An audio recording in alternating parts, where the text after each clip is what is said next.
দর্শক, এই মুহূর্তে আমরা আছি উত্তরা খালপার ব্রিজের উপরে। আমরা সর্বশেষ ইফতার পরিস্থিতি নিয়ে আপনাদেরকে জানাবো। এর পূর্বে আপনাদেরকে বলে দিতে চাই যে বাঙালির সংস্কৃতির ইফতার হচ্ছে একটি গুরুত্বপূর্ণ অংশের পরিণত হয়েছে, যেখানে ছোলা বুট মুড়ি থাকবেই। পৃথিবীর ইতিহাস সাক্ষী রেখে যদি আমরা বলি, তাহলে ইফতারে খেজুর, ছোলা বুট বাঙালির সংস্কৃতির সাথে এগুলো একেবারেই মিশে আছে। আমরা যদি মুড়ির ইতিহাসটি একটু ঘাঁটতে যাই, তাহলে সেই ক্ষেত্রে দেখা যাবে যে দেবালয় থেকে শুরু করে সব জায়গাতেই মুড়ির ব্যবহার সর্বপ্রথম এই দেশেই শুরু হয়েছিল। পরবর্তীতে এই মুড়ি ভোজন প্রিয় মানুষের সব কিছুতেই অংশগ্রহণ করেছে। আমরা কিছু মানুষের সাথে কথা বলার চেষ্টা করব যারা ইফতার কিনছেন। আমরা যদি একটু কথা বলতে চাই, ভাই একটু কথা বলতে যাচ্ছি, আপনি কি ইফতার কিনেছেন? না না, কেনার জন্য দাঁড়িয়েছি। দাঁড়িয়েছেন, কি কি কিনবেন? এখানে জিলাপির জন্য দাঁড়িয়েছি, সামনে হচ্ছে কিনবো, ছোলা কিনবো আর কি। ছোলা কিনবেন? জি, আর জি। মুড়ি কেনা হয়ে গেছে? মুড়ি কেনা হয়ে গেছে, হ্যাঁ। জি, আসসালামু আলাইকুম। আপনি কি কি ইফতার কিনবেন? আমি শুধু জিলাপি কিনবো আর কি, আর বাসায় বানাচ্ছি। আমরা যদি আরেকটু ওই পাশের দিকে যদি যাই, তাহলে এখানে আমরা দেখবো এখানে অনেকগুলো আইটেম মুড়ি বুট ছোলা বিক্রি হচ্ছে।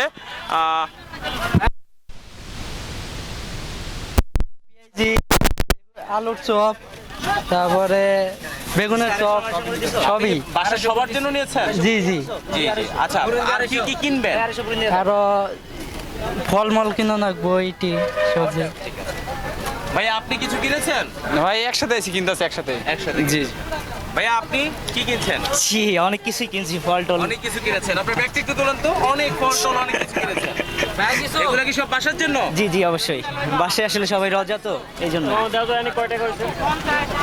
দর্শক, ইফতার বাজার নিয়ে যদি আমরা কথা বলতে চাই, তাহলে ভোজনপ্রিয় মানুষদের কাছে ইফতারের পাশাপাশি ফল মূল অন্যান্য সব কিছুই তারা তাদের যে খাবারের সামগ্রী আছে সেই খাবার সামগ্রীর মধ্যে রাখতে চায়। তবে বিশেষত খেজুর এবং হচ্ছে শরবত, এই দুইটা দিয়েই বাংলাদেশের সাধারণ মানুষরা ইফতার শুরু করে থাকে।